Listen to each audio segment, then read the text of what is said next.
Merci beaucoup Emmanuel Perrat d'être avec nous ce matin. Vous êtes avocat au barreau de Paris. Vous êtes auteur de très nombreux ouvrages sur notre sujet d'aujourd'hui.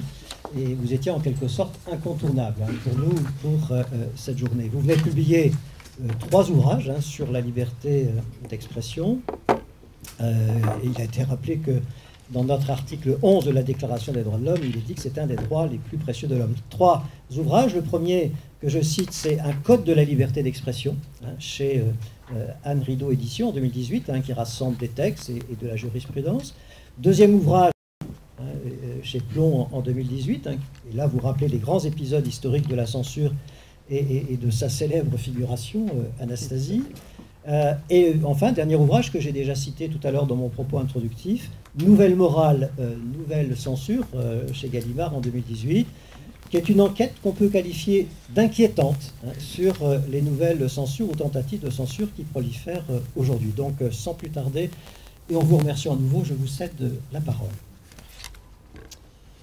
Merci, bonjour, bonjour à tous, et merci surtout à la Ligue de l'enseignement, à son président Jean-Michel Ducomte, au président de ces rencontres, la CAN ne tombera pas plus bas. Voilà, très bien, on la laisse comme ça. A priori.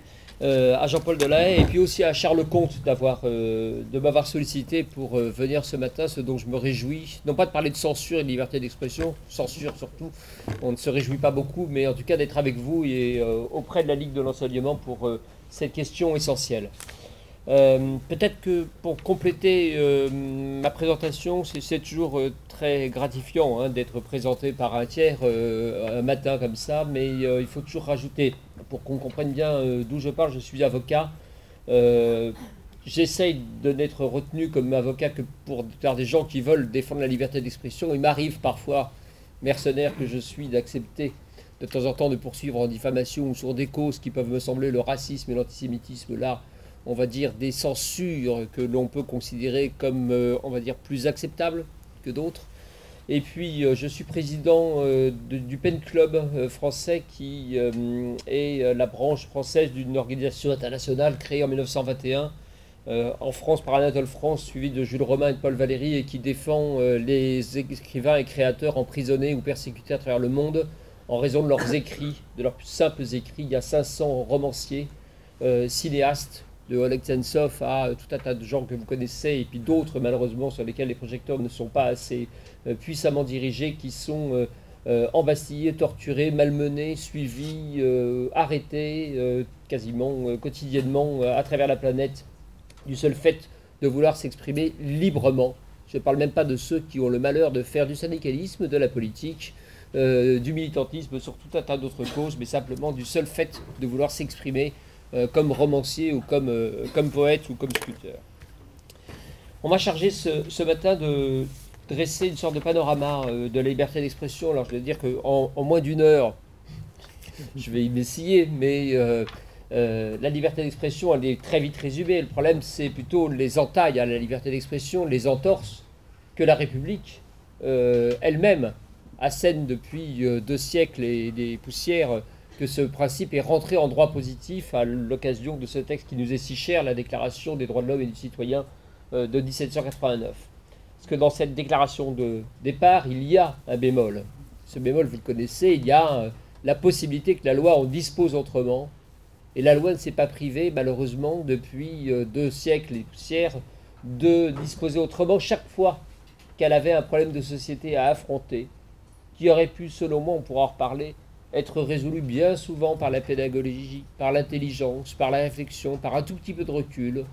Mais s'il y a bien une chose qui fonctionne assez vite, c'est la démagogie, y compris au Parlement, quand il suffit d'avoir un phénomène d'actualité et de proposer une interdiction qui donne l'impression que finalement on peut mettre la poussière sous le tapis et qu'elle disparaîtra pour de bon.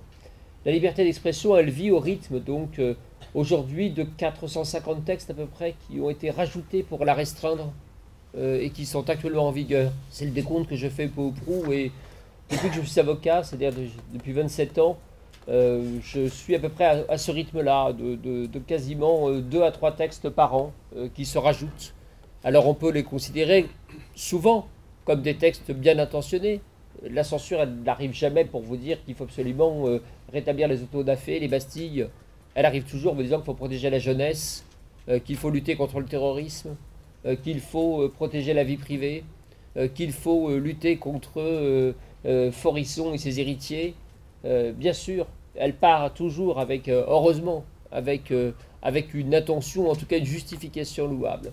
Ce qui va nous poser problème, c'est la façon dont elle s'articule, la façon dont elle l'organise, cette volonté de s'en prendre à un mal contemporain qui aboutira bien souvent à un effet contre-productif, c'est-à-dire non seulement à museler encore un peu plus la liberté d'expression, à la malmener, mais par ailleurs à ne pas tellement servir la cause qu'elle était supposée servir, lutter pour une meilleure santé, lutter pour moins de délinquance routière, lutter contre moins de racisme, moins de sexisme, moins de féminicide, tout ce que vous voudrez et tout ce que vous pouvez imaginer. La loi française, elle a ce défaut, sincèrement, de ne jamais, en plus, se remettre en question et de ne jamais reconsidérer les textes de loi liberticides qui peuvent avoir été engendrés. Simplement, on insiste, pardon, je vais m'attacher surtout à la France, parce que si je commence à vous parler de la liberté d'expression en Arabie Saoudite, vous allez tout de suite avoir une matinée beaucoup plus déprimante que celle pluvieuse qui nous abrite aujourd'hui. Mais il faut toujours s'intéresser à son propre pays, dans lequel nous jouissons d'une vraie liberté, très sincèrement.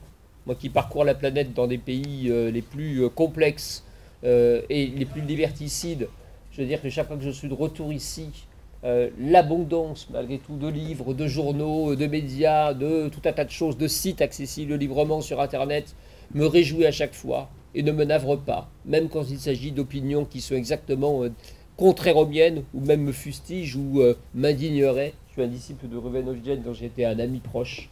Donc, offensé, pourquoi pas, ça m'en fiche complètement, je n'en subis aucun préjudice. Mais ce que je sais, c'est que pour parcourir donc le reste de la planète, nous ne sommes pas en Arabie Saoudite, en République populaire de Chine, dont on parle malheureusement à nouveau ces jours-ci, à l'occasion des malheureux anniversaires de Tiananmen. Nous sommes dans un pays où la liberté d'expression est un bien cher et précieux, et c'est pourquoi nous devons être attentifs à chaque fois qu'il est malmené, à chaque fois que la facilité amène à passer par une interdiction, une volonté d'interdire un propos, un message, une image, la réflexion. Le seul moment où la République française s'est intéressée à un texte de censure et qu'elle l'a aboli d'elle-même, c'est assez simple et c'est presque à en sourire, c'est lorsque le jeune poète Louis Aragon, passant du surréalisme au communisme, presque, a écrit un poème qui s'appelle Front Rouge. Et dans ce poème Front Rouge, il avait des thèses que le juge d'instruction a assimilées à l'époque à de la propagande anarchiste. C'est un délit qui avait été inventé à la fin du XIXe siècle, au moment où les attentats anarchistes sévissaient. Aragon se retrouve, non pas mis en examen, inculpé à l'époque, pour ce poème, pour un poème, qui n'est pas le plus inspiré, je dois dire, d'Aragon, mais enfin qui est quand même du Aragon, c'est toujours agréable à lire, même quand ça se veut un petit peu revendicatif et violent. Et la seule façon dont son géniteur de père a trouvé de le sortir d'affaire, vous savez que c'était un préfet de police, qui n'avait pas tout de suite reconnu son fils, ça a été d'intervenir de telle façon que la Chambre a fini par abroger le texte de loi en question, et c'était la fin du délit de propagande anarchiste. Depuis lors, malheureusement, il n'y a pas eu beaucoup de mouvements spontanés, que ce soit en faveur d'un poète bien né ou tout simplement d'un individu poursuivi injustement. Et nous empilons à chaque problème que nous rencontrons un nouveau texte. Quand nous ne dérapons pas à l'occasion des débats autour d'un texte qui pourrait être légitime. J'en veux pour mémoire, quand j'étais jeune avocat, nous discutions sous le ministère, sous le mandat quand Elisabeth Guigou était garde des Sceaux, on instaurait en droit positif le principe de la présomption d'innocence. Vous vous souvenez tous de cette formidable chose, c'est un principe qui existait avant, mais qu'on avait décidé d'inscrire dans le code en disant chacun a droit au respect de sa présomption d'innocence et nul ne peut être présenté comme coupable tant qu'il n'a pas été définitivement condamné par une juridiction. C'était pour éviter toutes ces dérives de la part de journalistes qui, sur France Info, continuent d'ailleurs à dire le présumé violeur, le présumé assassin, alors que normalement ça doit être le présumé innocent impliqué ou quelque chose dans une affaire d'eux, mais bon, on en est là. En tout cas, il y avait cette volonté. La difficulté, c'est qu'au même moment, un fait divers dont je vous passe le détail arrive au fin fond des Alpes, Un moniteur de ski emmène ses clients faire du hors-piste, une avalanche, 2 morts. Un moniteur de ski filmé par France 3 Rhône-Alpes avec au fond d'une cellule dans une gendarmerie qui est celle de son village natal. Les journalistes de France 3 appelés par les pendants locaux.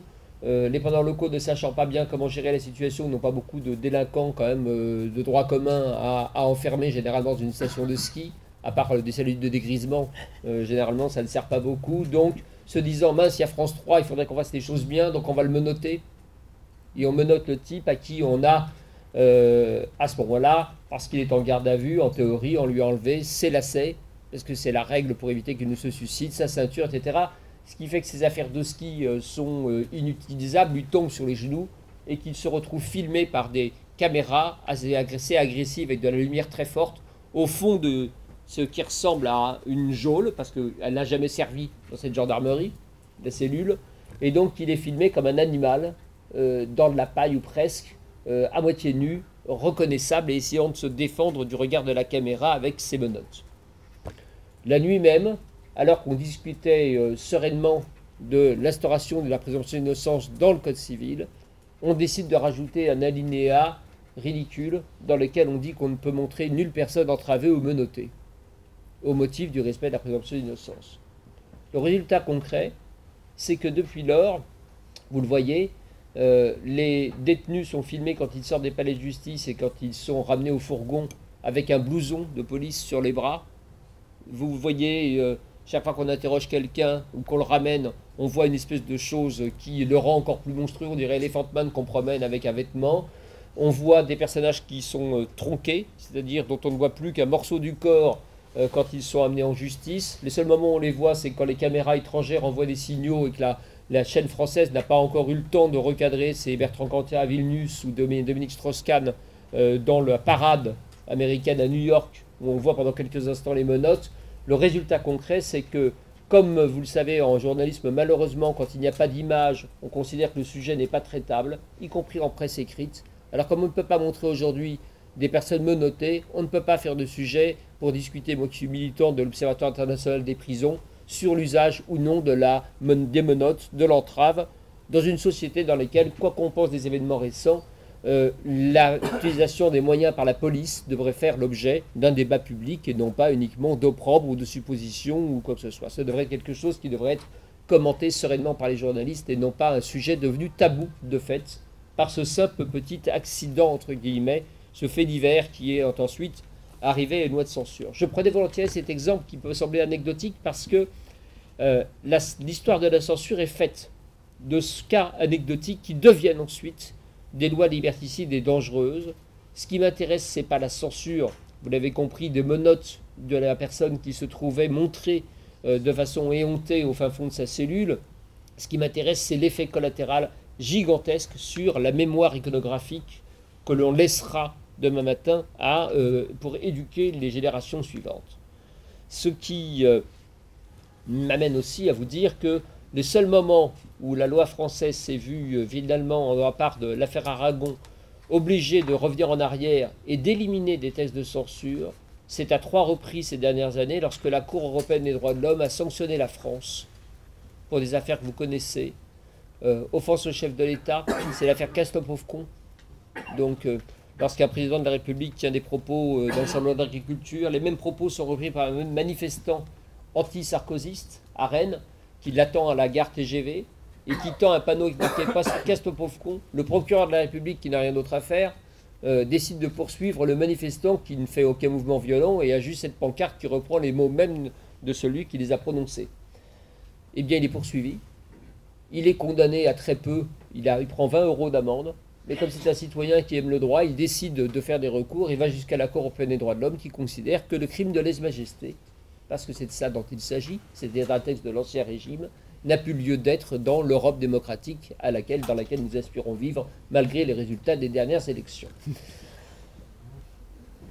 Nous avons été condamnés, je vous le précise aussi, parce que nous avions maintenu dans notre dispositif législatif et notre chère loi de 1881, qui est une loi d'avancée de liberté de la presse, mais qui contient quand même derrière beaucoup de possibilités de la condamner, nous avions maintenu jusque dans les années 90 les textes sur les chefs d'État étrangers, qui, moi, ne laissait pas de m'intéresser parce que c'est ainsi que les réfugiés opposants politiques à Omar Bongo, à tout un tas de gens, à Hassan II notamment, étaient poursuivis sur le territoire de la République française par ces gens, par les potentats qu'ils avaient fuis, en raison des publications militantes ou d'informations qu'ils éditaient à Paris, en individus libres qui bénéficiaient de l'asile politique de la part de la France. Il n'y avait aucun argument de défense au tribunal contre les arguments qui étaient là, les poursuites qui étaient lancées par Hassan II, Bongo et quelques autres, vous pouvez deviner les noms.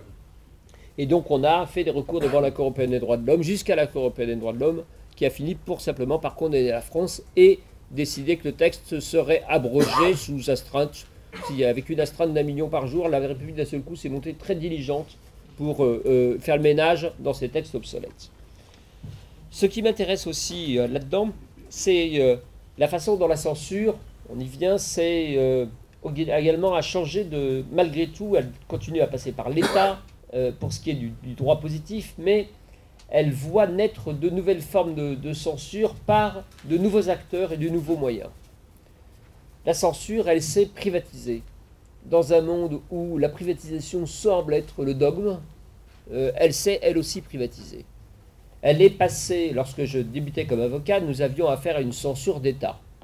Moi, je me souviens très bien, la dernière grande censure d'État ridicule, c'était Charles Pasqua, ministre de l'Intérieur, au moment de la cohabitation, qui avait décidé de faire un musée des horreurs, place Beauvau, en faisant saisir un roman de Mathieu Lindon, fils de Jérôme Lindon, par ailleurs patron des éditions de Minuit, donc qui a juste été un tout petit peu, qui a été courageux, on va dire, pendant la guerre d'Algérie, en publiant La question d'Arléan et Alleg, des livres importants, les livres des Janson, etc., dont la maison d'édition avait publié Vercors aussi, je vous le signale, je vous le rappelle, clandestinement.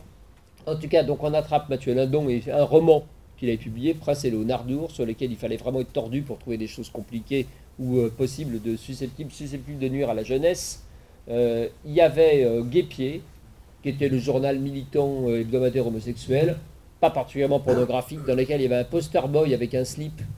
Donc on ne peut pas dire que c'était particulièrement, on va dire, olé olé. Et puis il avait rajouté Pasqua, Grossa Magazine et 3 ou 4 revues du même tonneau pour faire un peu corps. Et là, je dois dire qu'à ma satisfaction, toute la presse unanime, du Figaro à Libération, toutes couleurs confondues, je ne parle pas de présents et des gens qui n'existent pas pour moi, la presse, on va dire, des organes de presse normaux, sont montés au créneau en disant ça n'est plus possible, nous ne sommes plus en 1857, année président que vous avez rappelé tout à l'heure, célèbre dans le zèle du procureur Pinard contre Flaubert en janvier, Baudelaire en juillet et Eugène Sue en octobre. D'ailleurs, juste pour info, nous célébrons ces jours-ci les 70 ans de la sortie de Baudelaire du Purgatoire. C'est en 1949 que la Cour de cassation a décidé enfin, après un certain nombre d'années, qu'il était possible de lire les 6 poèmes interdits des Fleurs du Mal. Mais la Cour de cassation, un mois plus tard, la même a interdit J'irai cracher sur vos tombes de Boris Vian, donc ça n'était qu'un très rare moment de lucidité qui s'est très vite perdu totalement de vue depuis. Petite pique personnelle de l'avocat que je suis au magistrat, mais au-delà, ce qui se passe depuis Pasqua et cette mésaventure, entre guillemets, du musée des horreurs, sur laquelle il a revenu sur les arrêtés ministériels qu'il avait pris en moins de 24 heures. Hein. Le roman a été rendu à sa liberté, Guépier à sa liberté, Grossa Magazine à qui en voulait bien, et ça a été la fin de la grande censure d'État. Ensuite, il y a eu des formes de censure qui continuaient avec des parties de l'État. J'ai plaidé beaucoup pour Cabu dans le Canard enchaîné parce qu'on était attaqué en permanence. On avait l'Église, l'épiscopat qui s'attaquait à nous une fois de temps en temps, enfin l'évêché, et puis on avait l'armée. L'armée, quand même 23 procès à Cabu. Donc je les comptais les uns après les autres parce qu'on était accusé d'atteinte au moral des troupes. Et des incitations à passer au rang de l'ennemi. Celle-là, je l'adorais. Donc voilà. Et on en a eu particulièrement beaucoup pendant la guerre du Golfe, où, paraît-il, on démoralisait les troufions qu'on envoyait pendant la guerre du Golfe. En tout cas, à partir de ce moment-là, ce qu'on a vu arriver, c'est une censure privatisée par des ligues de vertu qui ont commencé à se manifester. Vous en souvenez parce que vous avez suivi ces épisodes qui se sont d'abord focalisés sur les affiches de cinéma. Je vous salue Marie, La dernière tentation du Christ, Amen, Larry Flint, Ça mélangeait un peu tout, le Christ, la croix, tout un tas de choses. Et on a vu arriver ce que on pourrait appeler, même si tout à l'heure vous avez parlé du blasphème tous les deux en disant qu'il était aboli, j'aimerais bien qu'il le soit vraiment dans l'esprit de tout le monde. Et qu'on n'ait pas à subir des procès en permanence comme nous en avons toujours, de la part de gens qui pensent que le délit de blasphème n'a pas été abrogé. Avec des risques extrêmement importants, parce que même si nous gagnons, les menaces aujourd'hui que nous subissons sont extrêmement importantes. J'ai été poursuivi, enfin plusieurs de mes clients par l'Opus Dei, ce qui n'est jamais très amusant en titre personnel. Je vous le dis, je préfère boxer contre d'autres personnes que contre l'Opus Dei, ce qui m'apparaît toujours une organisation compliquée. Quand je défendais Michel Houellebecq pour ses propos sur l'islam, qui n'étaient peut-être pas les plus heureux qui soient, mais peu importe, procès que nous avons gagné, mais on a eu droit quand même à 1 an de protection policière, Michel et moi, et à 4200 lettres d'injures, plus une collection de balles de fusil arrivées à mon cabinet dans des enveloppes qui quand même laissent un peu songeur. Et pourtant j'avais une partie de mes adversaires, notamment un des avocats de la Grande Mosquée de Paris, Chem Safiz, qui est devenu un ami, un confrère qui m'avait appelé en me disant, vous savez, moi je ne veux qu'un procès républicain et absolument rien d'autre. Est-ce que vous acceptez de venir avec moi faire le tour des radios, on va dire communautaires, Radio Soleil, Radio Orient, Radio Maghreb? Et j'avais accepté parce qu'il m'a dit, il faut dépassionner les choses et rappeler aux gens qu'on discute pour savoir s'il y a un texte de loi ou pas un texte de loi, et certainement pas pour autre chose. Malheureusement, le procès a été perdu. Malheureusement, il n'y avait pas que Chem Safiz comme avocat, il y avait aussi des cinglés de la Ligue islamique mondiale qui avaient le droit d'ester en justice. C'était une organisation dont l'article 1 était l'application de la charia. Elle avait réussi à déposer ses statuts auprès de la préfecture. Et elle était légalement enregistrée comme au procès, comme partie civile. Désormais, elle a été interdite. Mais il a fallu 5 ans quand même avant qu'elle n'ait plus le droit d'exercer sur le sol français. Et la Ligue islamique mondiale, elle, l'a mal pris. La défaite et le jugement de relax de Michel Houellebecq, ce sont les mêmes qui sont montés au créneau, vous le savez, ensuite contre Oriana Fallaci d'abord, puis ensuite contre Charlie Hebdo. Et puis quand ils ont eu perdu ces 3 procès, et bien ensuite ce qui s'est passé, vous le savez, c'est l'incendie à Charlie. Et puis l'étape ensuite que nous subissons désormais, c'est la Kalachnikov, en tout cas la violence physique.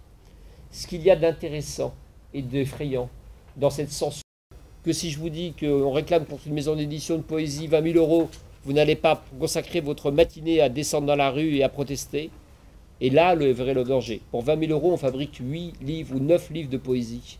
Donc 20 000 euros de demander à un éditeur, même si on ne les obtient pas, c'est assurément les frais d'avocat, le stress, le temps perdu, etc. etc.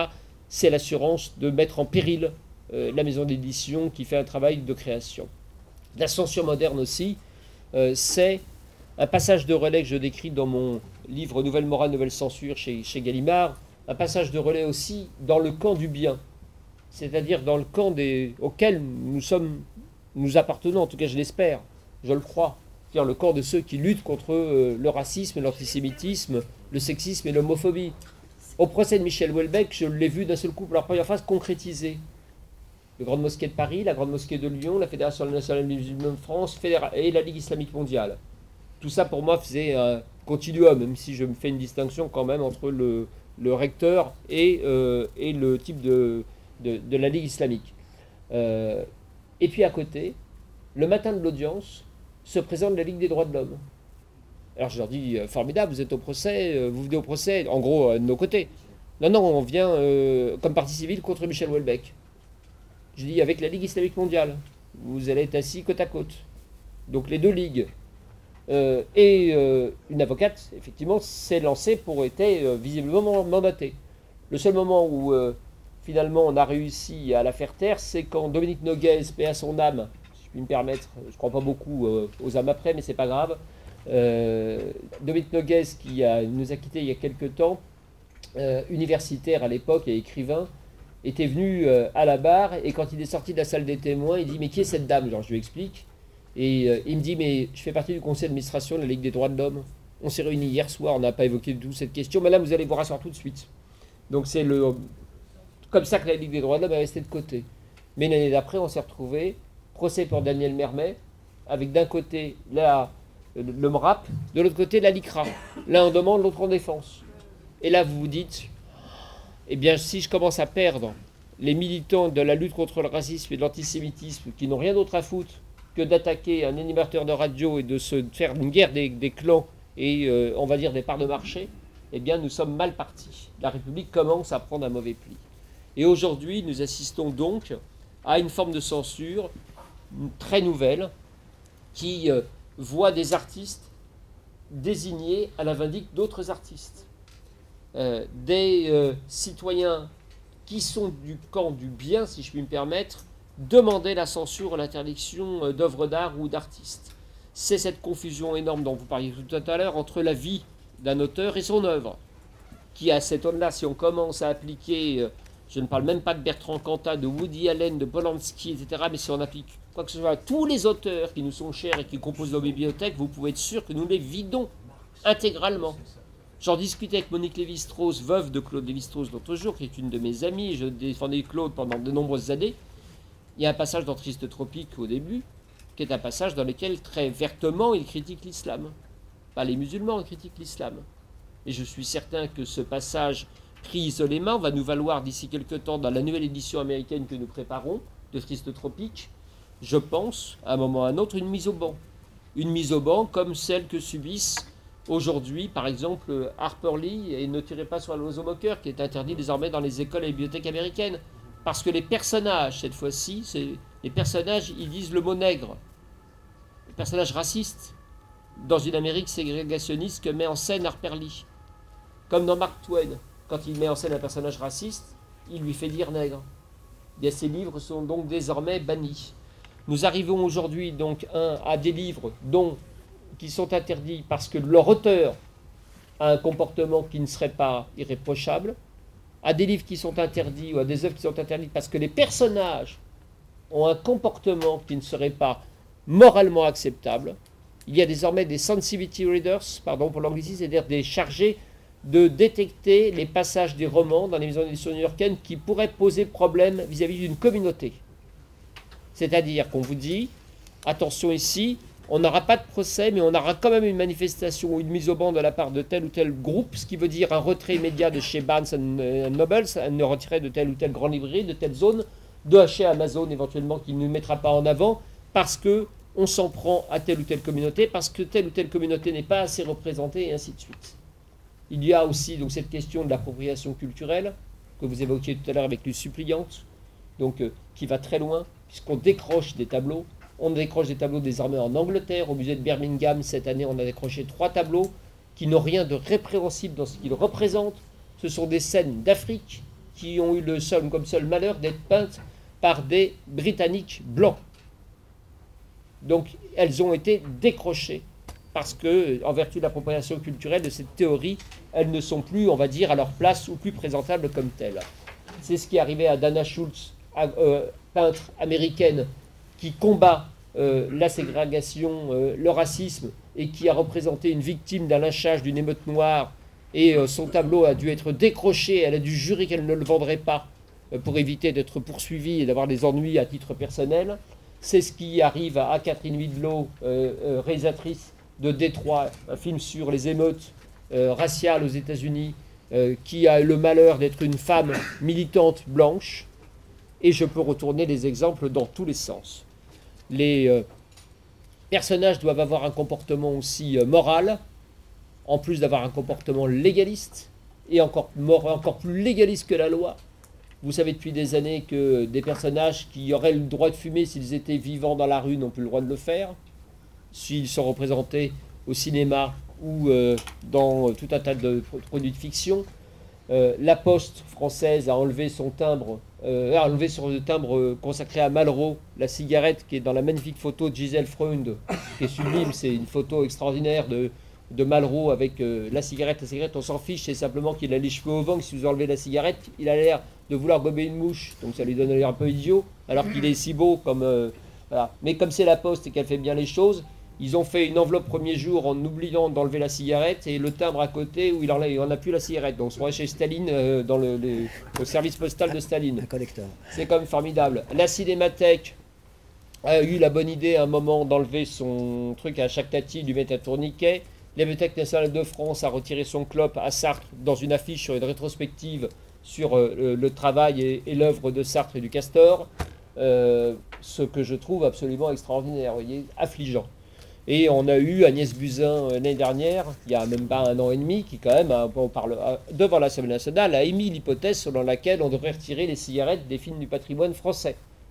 Alors, je ne sais pas, les tontons flingueurs sans alcool et sans cigarette et sans juron, c'est pas à quoi ça ressemble, mais ça doit être une expérience très intéressante, je pense quasiment situationniste ou quelque chose d'un peu particulier.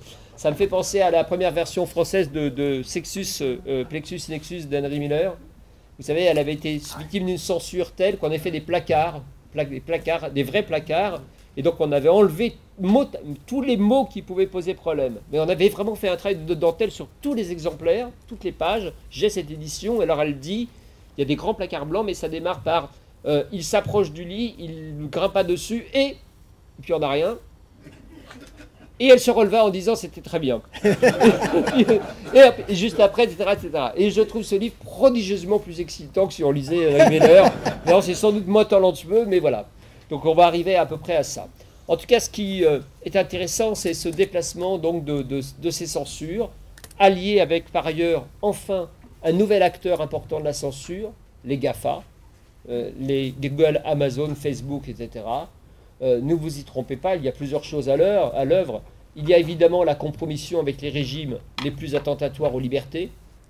C'est sans difficulté que ces régimes acceptent ou collaborent. Google l'a fait avant de repartir de Chine parce que leur machine, leur serveur était sur le sol chinois et contrôlé. Ils ont le projet d'y retourner, ça fait débat en interne chez eux. Ils ont peur de perdre certains ingénieurs qui partiraient à la concurrence s'ils y retournent, mais ils vont y retourner, c'est quasiment certain. Ce qui est plus dangereux au-delà de ça, c'est la façon dont les réseaux sociaux et les GAFA mondialisent et nivellent par le bas en enlevant tout ce qui peut choquer. Vous le savez, vous en avez comme des affaires qui en témoignent avec l'origine du monde de Courbet, qui n'est visible par mes filles de 9 et 13 ans au musée d'Orsay, au rez-de-chaussée, sans restriction aucune, et qui ne sont pas choquées parce qu'il y a un grand cadre doré, que c'est un musée, que c'est un endroit où elles savent que c'est de l'art et qu'il y a une éducation, etc. Mais Google, qui n'est pas capable de le faire, donc de dire que c'est une œuvre d'art, préfère l'éradiquer. La liberté guidant le peuple a été éradiquée parce qu'on voit un bout de sein de la liberté qui guide le peuple. On a éradiqué il n'y a pas longtemps une Mesmer, une Vénus Callipyge du musée de Vienne, etc., etc. Les exemples sont légion des œuvres d'art. Yvonne Schiele vient d'être tirée parce que c'est à la fois pornographique et mortifère, dixit les signalisations sur Google, donc, etc., etc. C'est-à-dire tout peut être revu à cette aune-là. Et vous savez enfin, parce que peut-être que je suis un peu trop long, que le sommet a été atteint en dehors des nouvelles technologies et des GAFA par la façon même dont des esprits préoccupés revoient les choses. Un metteur en scène en Italie l'année dernière a eu la bonne idée de remonter Carmen. On peut remonter Carmen, on peut changer Carmen. Moi, je ne suis pas un gardien du temple en matière d'opéra. On peut faire une nouvelle Carmen avec des robots, je m'en fiche, c'est pas très grave. Il y a toujours possible de faire une vraie Carmen. On peut déstructurer Carmen si on trouve ça drôle et si on trouve des spectateurs, c'est pas grave. Ce qui m'a intéressé là, et ce qui m'a choqué personnellement, c'est qu'il a changé la fin de Carmen, afin que Carmen ne meure pas, mais qu'elle tue son assassin. Pourquoi? Parce qu'il dit qu'on ne peut pas applaudir en 2019, c'était 2018, à un féminicide. Alors moi, quand j'ai vu Carmen la première fois à l'opéra, c'était très beau. C'était avec des décors extraordinaires, avec des chanteurs et des chanteuses formidables, avec un orchestre absolument incroyable, avec des costumes exceptionnels. Et je n'ai pas songé une seule seconde que j'avais applaudi un féminicide à la fin du spectacle. Mais voilà, sachez-le, donc on en est à un moment où nous sommes arrivés au point ultime de la censure, dans lequel nous sommes devenus, finalement, nous, gens du bien, qui luttions il y a quelques années contre la censure de façon très vindicative et remontée. Aujourd'hui, en arrivons à fréquenter des gens qui sont proches de nous, qui demandent la censure en raison d'une confusion générale des esprits et d'un défaut de pensée et de réflexion. Je pense que je vais continuer longtemps, mais je pense que j'ai dit.